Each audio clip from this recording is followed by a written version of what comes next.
Hello friends, good evening. This is Omkar Singh. You are most welcome to my YouTube channel, The OK English. If you visit first, please subscribe the channel. If you like video, please like, share and comments. Dear friends, बहुत ही प्यारा session हमारा MCQs का चल रहा है. TGT, PGT, LT grade English MCQs का part 11 discuss किया जाएगा आज. इससे पहले हमने 10 पार्ट ऑलरेडी अपलोड कर दिए हैं. यदि आपने वॉच नहीं किया तो प्लीज़ उन्हें वॉच कर लीजिए. बहुत ही प्यारा सेशन है, बहुत ही मोस्ट इम्पॉर्टेंट क्वेश्चंस आपके सामने ला रहे हैं जो कि निश्चित रूप से आपको एग्जाम में हेल्प करेंगे. हेल्प ही नहीं बल्कि सिलेक्शन करा के रहेंगे. यदि आप विश्वास करेंगे तो हमारा मानना है वो क्वेश्चन है जो आपके सिलेक्शन कराने में अच्छा रोल अदा करेंगे. लेबर करिए, कठिन मेहनत का कोई तोड़ नहीं है. मेहनत करते रहिए. आइए पहला क्वेश्चन देखते हैं. आपके सामने है, which of the following rules is not correct with reference to voice change. Active से पैसिव या पैसिव से एक्टिव चेंज के लिए पूछा जाता है क्वेश्चन. तो रूल्स दिए हैं, उनको डिस्कस करना है. कौन सा करेक्ट नहीं है, ध्यान रखना, करेक्ट नहीं है. कभी कभी आप करेक्ट पढ़ लेते हैं, नहीं पढ़ते. मैं बार बार जोर दे रहा हूं. तो नोट वाले को ध्यान रखना है, करेक्ट नहीं छांटना है. मतलब 3 सही होंगे, एक गलत होगा, उसको हमें राइट आंसर देखना है. तो देखिए पहला दिया है, during changing a sentence from active voice to passive voice. Active से पैसिव में बदलते समय the object and subject are interchange with each other. Subject और ऑब्जेक्ट के स्थान बदले जाते हैं एक दूसरे में, ये सही है. जैसे object of active sentence become the subject of passive sentence and vice versa. मतलब जैसे एक्टिव सेंटेंस का जो ऑब्जेक्ट होता है वो क्या बन जाता है, सब्जेक्ट के स्थान पर आ जाता है, सब्जेक्ट के समय पहुंच जाता है पैसिव बनाते समय. और उसी तरह से जो हमारा सब्जेक्ट होता है वो ऑब्जेक्ट के प्लेस पर पहुंच जाता है. इसका मतलब रूल नंबर 1 हमारा 100% करेक्ट है. ये कैसा है, हमारा करेक्ट है. दूसरा देखते हैं, the verb in the active sentence is changed into the past participle form in the passive sentence. जब एक्टिव से पैसिव बनाते हैं तो वर्ब कौन से होते हैं, पास्ट पार्टिसिपल. अर्थात वर्ब की थर्ड फॉर्म बन जाती है. पास्ट पार्टिसिपल मतलब थर्ड फॉर्म में कह सकते हैं. ये भी हमारा सही है. ओके. अगला है, the subject usually comes at the end preceded by the preposition by. जो सब्जेक्ट होता है सामान्य रूप से एंड में दिया होता है, जो कि बाई से कनेक्ट होता है. बाई के बाद सब्जेक्ट उधर ऑब्जेक्ट के रूप में पहुंच जाता है. तो ये भी हमारा रूल सही है. अब इसका मतलब 3 सही है तो एक तो बचा हुआ गलत होगा ही. इसका मतलब यही आंसर होगा हमारा. यही हमारा डी ऑप्शन करेक्ट होगा आंसर दृष्टि, क्योंकि इसमें ये गलत है rule. During conversion the case of subject in active voice is not change in passive. Subject का जो है केस चेंज नहीं होता है. कन्वर्जन करते समय case of the subject in active voice is not changed, यानी केस नहीं बदलता है इसका. तो केस तो बदलता है. अगर मान लो ऑब्जेक्ट है तो सब्जेक्टिव केस में बदल जाएगा. सब्जेक्ट है ऑब्जेक्टिव केस में. अगर मान लो ही दिया है सब्जेक्ट, अब पैसिव बनाएंगे तो उसका सब्जेक्टिव केस में ही है, पैसिव में ही क्या बन जाएगा, ऑब्जेक्टिव केस में बन जाएगा, हिम हो जाएगा इसका. इसका मतलब ये हमारा रूल गलत है, ये बदला जाता है. ये जो चेंज होता तो सही है. इसका मतलब ऑप्शन हमारा डी यहाँ पर करेक्ट है. ओके, ये आपको समझ में आ गया होगा. क्वेश्चन नंबर 2 है, the ship is anchored safe and sound, its voyage closed and done. Identify the figure of speech used in this line from the open poem O Captain my Captain. Walt Whitman साहब की poem है O Captain my Captain. उसकी line है, ये line देख रहे हैं आप, हमने इसे रीड आउट किया है. इसमें आपको फिगर ऑफ स्पीच छांटना है. ठीक है, वही लाइन है यहाँ से लेकर के और यहाँ तक. तो फिगर ऑफ स्पीच में छाटिए. ऑक्सीमोरन है, मेटाफर है, असोनेंस है या एलूजन है. फटाफट आपको आंसर देना है. तो करेक्ट रेस्पॉन्स इसका बी होगा. ये मेटाफर है फ्रेंड्स. मेटाफर में क्या होता है, फिगर ऑफ स्पीच होता है जिसमें सीधा सीधा refers to one thing by mentioning another. मतलब दूसरी चीज़ को एक अन्य रूप दे दिया जाता है। अब इसमें देखिए पहचान कर सकते हैं, लिखा है the ship is anchored safe and sound. Ship is anchored safe and sound, it's boy is closed and done. मतलब शिप जहाज के लिए रूप दे दिया गया है, ठीक है।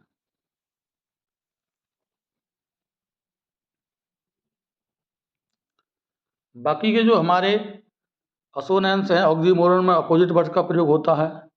अब असोनेंस की बात करें, इसमें जो है वोवेल साउंड रिपीट किया जाता है। इसमें क्या होता है, वोवेल साउंड रिपीट किया जाता है।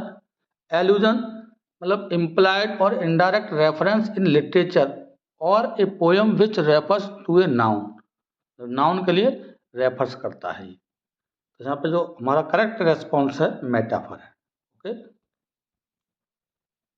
क्वेश्चन नंबर 3 है in the given question 4 words are given out of which 1 word is correctly spelled. मतलब करेक्ट स्पेलिंग आपको छांटना है। इसके बारे में बार बार बता रहे हैं, 2-3 वीडियो पढ़े हैं, स्पेलिंग वाले देख सकते हैं। अप्रेंटिस अप्रेंटिस अप्रेंटिस सबका हम एक ही बोला, अप्रेंटिस है साउंड। इसमें आपको करेक्ट देखना है। तो करेक्ट स्पेलिंग इसकी जो है ऑप्शन नंबर ए ही सही हो जाएगा, अप्रेंटिस, APPRENTICE। ठीक,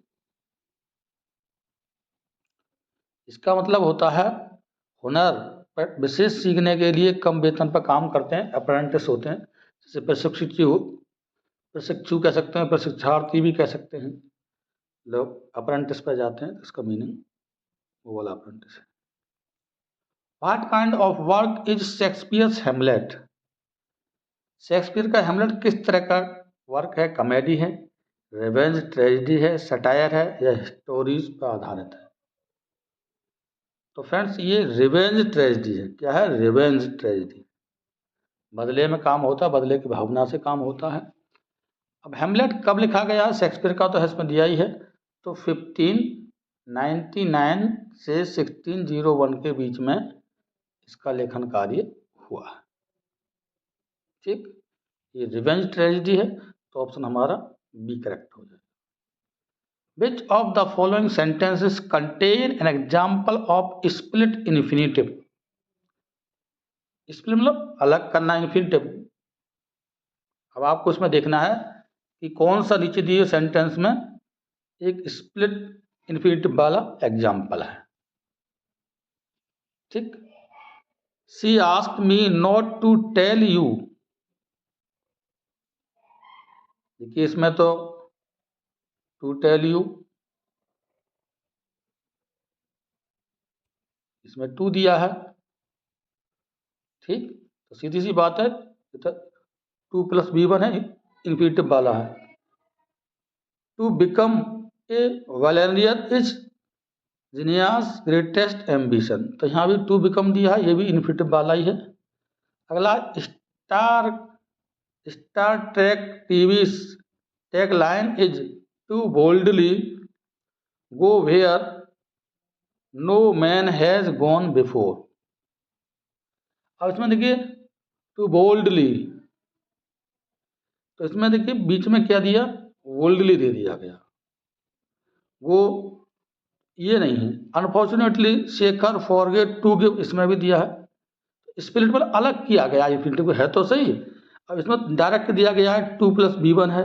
अब इसमें टू बोल्डली, ये क्या दे दिया आपका, एक तरह का एडवर्ब भी बीच में यूज हो गया है, तो हमारा सी ऑप्शन करेक्ट हो जाएगा। इसमें ये स्प्लिट कर दिया गया, अलग कर दिया गया है। टू, अगर टू को होता तो हमारा वही होता, लेकिन बीच में क्या गया, बोल्डली आ गया। बोल्डली मतलब बहादुरता पूर्वक, अर्थात इसमें एडवर्ब यूज हो गया साथ में, तो हमारा ऑप्शन सी होगा, जो को इन्फिनिटिव यहाँ पे स्प्लिट है। इसमें मतलब अलग करना, इन्फिनिटिव मतलब होता है 2+B1। तो हमारे 3 एग्जाम्पल 2+B1 पर आधारित हैं। अगर पुनः आप बता देते हैं, जैसे टू और टेल दिया है, तुरंत B1 है। नेक्स्ट में टू बिकम दिया, ये भी 2+B1 है। ऐसे ही इसमें आपका लास्ट वाले में 2+B1 टू गिव, लेकिन इसमें क्या है, टू बोल्डली गो, तो इसमें बीच में स्प्लिट कर दिया गया है, ये हमारा ऑप्शन सी सही हो जाएगा। ठीक, देखना आपको गलत नहीं करना है answer. The Shakespearean sonnets were published by whom and in which year? Shakespearean साहब के जो सोनेट हैं 154 उन्होंने सोनेट की रचना की थी, कब पब्लिश हुए हैं और किसने किए हैं? Christopher Marlowe 1608, Thomas Thorpe 1609, Ben Jonson 1610, none of the above. Right answer friends इसका आपका बी हो जाएगा, Thomas Thorpe, B option correct होगा। 1609 में इनके जो है पब्लिश कराए थे, किसने कराए थे? थॉमस थॉर्पे ने। कब कराए थे? 1609 में, 20 मई 1609 में ये कराए थे। ठीक, चलिए नेक्स्ट देखते हैं। Who wrote अटोपिया? अटोपिया की रचना किसने की थी? थॉमस हार्डी, थॉमस मोर, ओलिवियानो, जॉफरे चौसर। अटोपिया की रचना थॉमस मोर ने की थी, ऑप्शन बी करेक्ट हो जाएगा यहाँ पर, थॉमस मोर ने। और ये लैटिन भाषा में लिखा गया था, इसमें लिखा गया था लैटिन भाषा में, लैटिन लैंग्वेज में। कब पब्लिश हुआ था? 1516 में, और थॉमस मोर ने इसकी रचना की थी, और ये लैटिन भाषा में लैंग्वेज में लिखा हुआ। कब पब्लिश हुआ था? 1516 में। ठीक, ओके, चलिए आगे देखते हैं। 8 नंबर क्वेश्चन है हमारा। Which of the following is an example of comedy play? Comedy play का एग्जाम्पल आपको देखना है। Much ado about nothing, Julius Caesar, Coriolanus, Hamlet. देखिए सीजर क्या है? ये ट्रेजेडी है, कोरियोलिनस भी ट्रेजेडी है, हेमलेट भी। तो सीधी सा आंसर आपका जो कॉमेडी प्ले है हमारा ये हो जाएगा मच अडो अबाउट नथिंग। अब इसकी रचना कब हुई थी? तो इसकी रचना 1599 में हुई थी, और 1600 में ये पब्लिश हुआ था। लिखा गया था 1599 में, और पब्लिश हुआ था 1600 में। तो ऑप्शन ए करेक्ट हो जाएगा फ्रेंड्स। ठीक,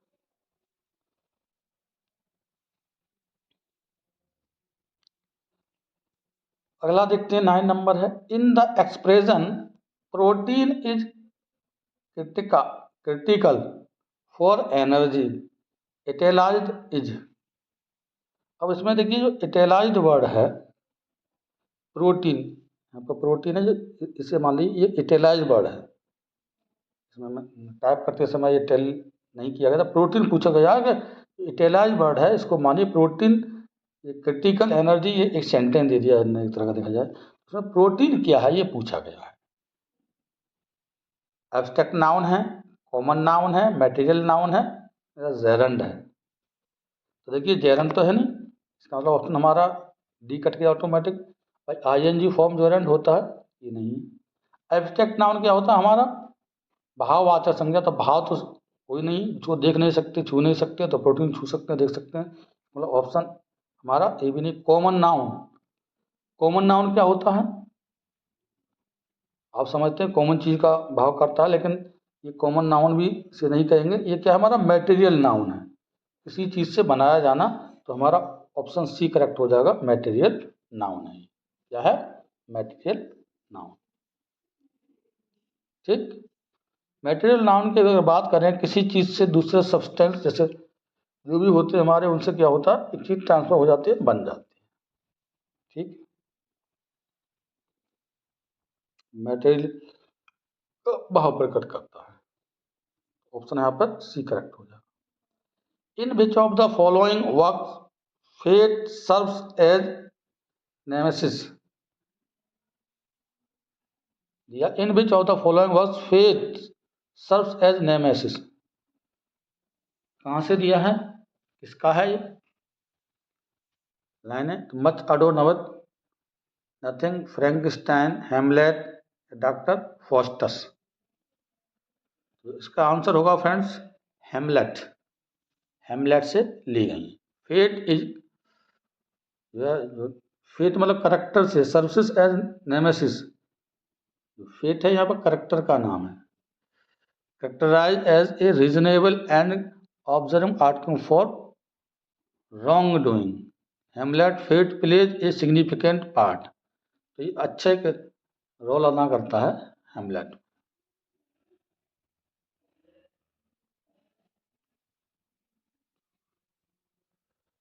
ये nemesis is your protagonist in foremost enemy, तो ये हेमलेट से संबंधित है फेट। 11 नंबर देखते हैं गाइस, नेशन डिनोट्स, नेशन का क्या मतलब है, इसके लिए कहा गया है the action of describing something, perplexity, the action of swimming, the instance of being enclosed from all sides.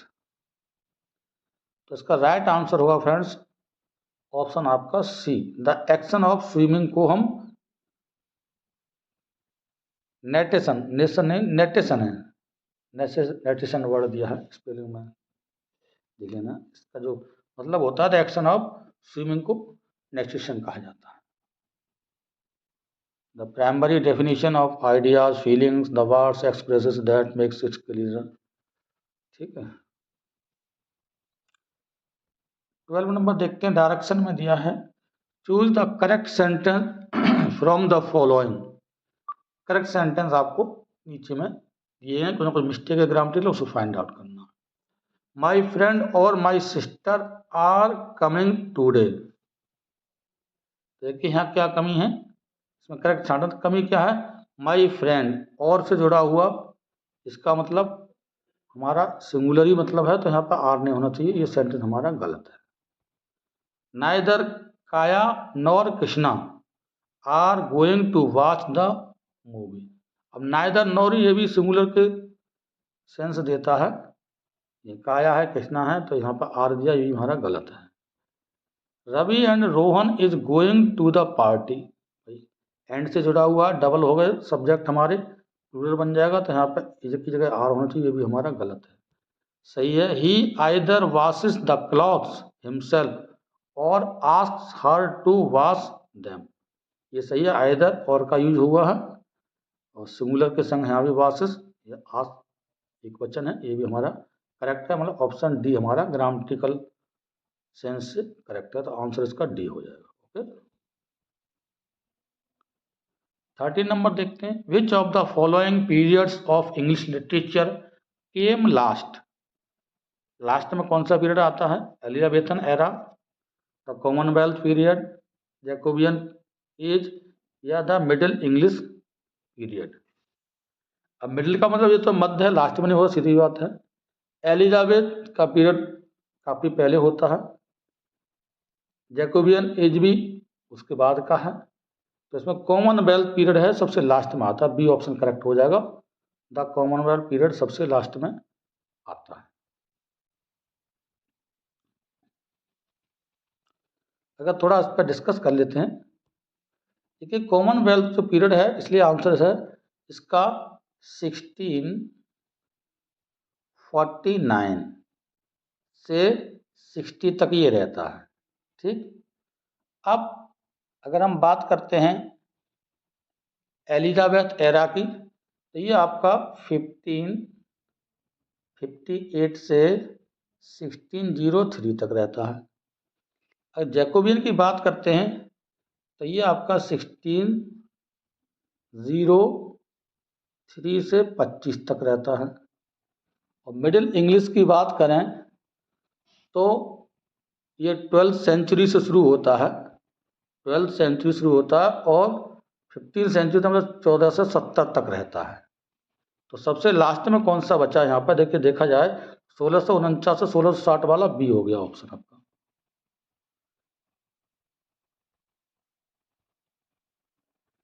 Parts of the following sentence are given as options.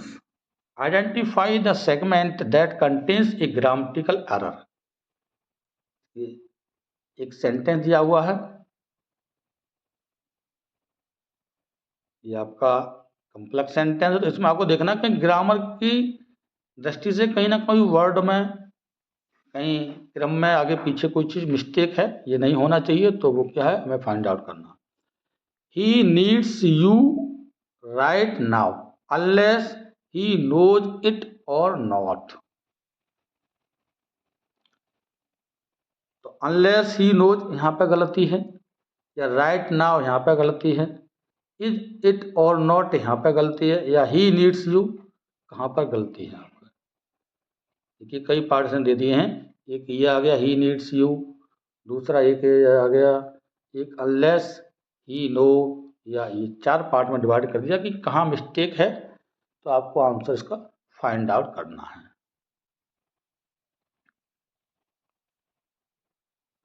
तो एरर की बात करें इसमें फ्रेंड्स, हम एरर पहचानेंगे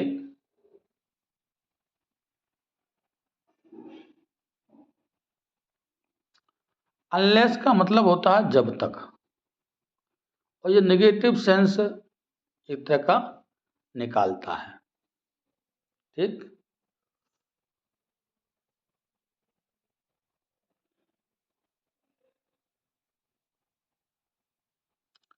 तो यहाँ पर जो आंसर है ये वाले पार्ट में मिस्टेक है।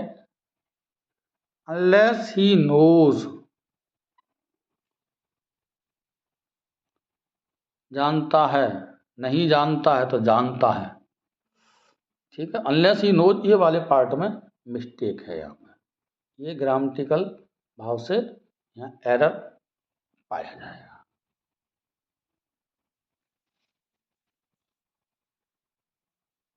ठीक,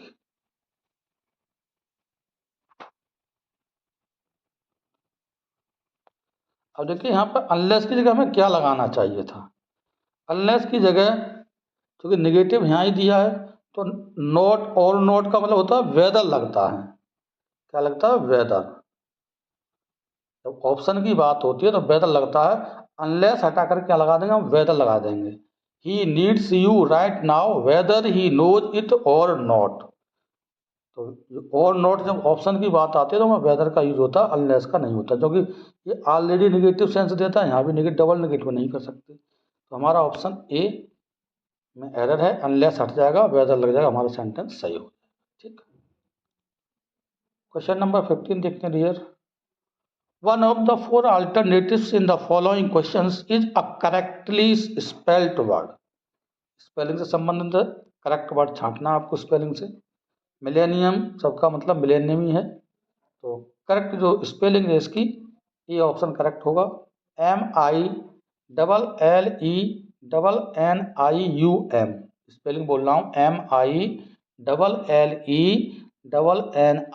MILLENNIUM। बाकी हम नहीं पढ़ रहे हैं क्योंकि गलत हैं। अब देखिए हम स्पेलिंग 2 बार मैंने बोली है, इसका मतलब मैं आपको बताना चाहता हूँ कि आपको स्पेलिंग जब करेक्ट पढ़ना है तो उसको बोलना है, मुंह से बोलना है 1-2 बार, जिससे आपके दिमाग में सेट हो जाए, जिससे गलती नहीं होगी। बस यही तरीका, इसका ज़्यादा तरीका नहीं है। रिवीजन करना और मुंह से बोलकर स्पेलिंग को पढ़ना। जैसे छोटी क्लास के बच्चे होते हैं, एक एक स्पेलिंग बोलते हैं, APPLE एप्पल, उसी तरह से आपको बोलना है डियर। मजाक नहीं ले जाना, रियलिटी यही है। अच्छा करना चाहते हैं, अगर 4 से 5 वर्ड आएगा आपके स्पेलिंग, लगभग 4 वर्ड तो आते ही आते हैं, 5 वर्ड भी आ सकते हैं TGT दोनों में, और पाँचों चारों वर्ड आपके स्पेलिंग वाले सही हैं तो ये नंबर फ्री के होते हैं, यही सिलेक्शन दिलाते हैं। और एक भी सेंटेंस में एक भी वर्ड आपका गलत कर दिया आपने क्वेश्चन में, तो आपके नंबर पूरे पूरे चले जाए। जरा सी बात, तो केवल स्पेलिंग जरा सा मिस्टेक। अब देखिए, अब चेक करें तो सेकंड वाले में केवल एक एल की कमी है, लास्ट वाले में एक एन की कमी है, और सबसे लास्ट वाले में एल की कमी है और एन की कमी, 2 कमियां। तो अब इसमें तो कोई अंतर नहीं मालूम पड़ रहा, बस थोड़ा सा अंतर है, ये स्पेलिंग आपको याद करना है। तो ये ऑप्शन हमारा करेक्ट। 16 नंबर देखते हैं guys. Ernest Hemingway's man at war is a. Ernest Hemingway का मैन एट वार है वो क्या है? ए नॉवेल है, a collection of short stories है, एन ऐसे है, एन ऑटोबायोग्राफी है। फटाफट आंसर आपको करना है। तो क्या है ये?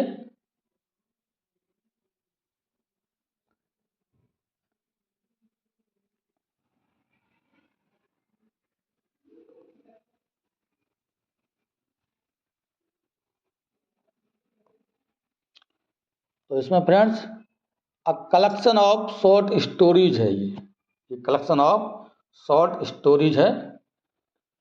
मैन एट बार कब का है? 1942 का है। ठीक, तो बी ऑप्शन करेक्ट हो जाएगा। How many time did Robert Frost win the prestigious प्रिटराइज पुलित्जर प्राइज? कितनी बार पुलित्जर प्राइज मिला था रॉबर्ट फ्रॉस्ट को? वंस, ट्वाइस, थ्राइस या नेवर? अब देखिए ये इसमें आंसर है ही नहीं। देखिए ना तो ये है नहीं ये है, ये भी है वंस ट्वाइस थ्राइस, तो इसका करेक्ट आंसर है 4 टाइम्स, वो उसमें है नहीं। ये आपका जो क्वेश्चन है फ्रेंड्स आया हुआ एग्जाम है, सॉरी एग्जाम में आया हुआ है क्वेश्चन ये आपका, और इसमें जो है कोई भी ऑप्शन नहीं था, बोर्ड ने सबको मतलब फेयर कर दिया था। ऐसी स्थिति बन जाती है कभी कभी आंसर आपके जो है करेक्ट नहीं मिल पाते हैं, तो ऐसी स्थिति में क्या होता है बोर्ड सभी को फेयर कर देता है, सभी को नंबर उसमें दे देता है, समान मार्क्स दे देता है। तो 4 बार मिला था, इसमें कोई ऑप्शन सही। पीजीटी 2005 में ये आया हुआ है, ये पीजीटी 2005 में ये आया है। इसी तरह ये आपका आयोग का क्वेश्चन है। ठीक, तो इसमें कोई भी नहीं, सबको आंसर मिलेगा, लेकिन आपकी जानकारी बता दें ये 4 टाइम मिला था। आंसर आप लिखने ये 4 टाइम। 18 नंबर है, who is known as the bard of democracy among the following? Question number 18 का आपको आंसर करना है कि नीचे लिखे कुछ राइटर्स के नेम दिए हैं, तो वार्ड ऑफ डेमोक्रेसी किसको जाना जाता है? Emerson, Robert Frost, Walt Whitman, Emily Dickinson? Correct answer है आपका सी, वाल्ट विटमैन को द वार्ड ऑफ डेमोक्रेसी माना जाता है। वाल्ट विटमैन का जन्म कब हुआ था? तो 31 मई 1819 में इनका जन्म हुआ था। पूछ लिया जाता है कि कब जन्म हुआ था, तो West Hills, Long Island, New York में इनका जन्म हुआ था। इन्हें द वार्ड ऑफ डेमोक्रेसी जाना जाता है। ठीक, तो ऑप्शन सी करेक्ट हो।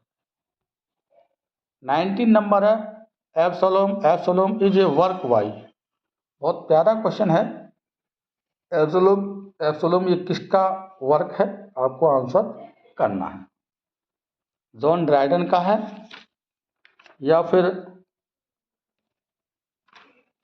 ये जो है रॉबर्ट फ्रॉस्ट का है, या वाल्ट विटमैन का है, या विलियम फॉकनर का है? फटाफट आंसर आपको करना है। तो जो वर्क है एब्सोलोम, एब्सोलोम विलियम फॉकनर का है। ऑप्शन डी करेक्ट हो जाएगा फ्रेंड्स, इसका ये विलियम फॉकनर का है। एब्सोलोम, एब्सोलोम। ठीक, अब ये कब पब्लिश हुआ था? तो 1936, 1936 में इसका पब्लिकेशन हुआ था, पब्लिश किया गया था। ठीक है,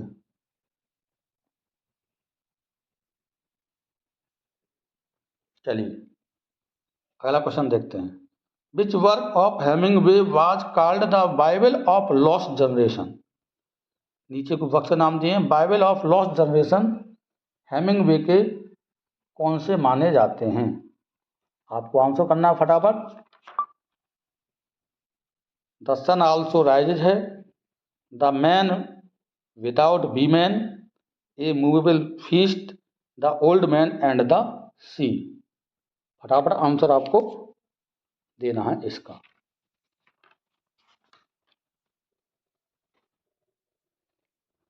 तो इसका करेक्ट आंसर होगा friends, the sun also rises.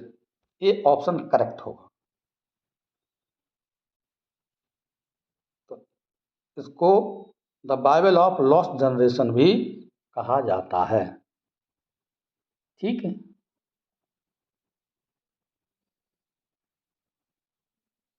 तो सर ये हमारा फ्रेंड्स ये संपन्न होता आज का सेशन। आपको कैसा लगा कमेंट बॉक्स में अवश्य लिखेंगे। किस तरह के वीडियो चाहिए आप लिख सकते हैं। Thanks for watching this video.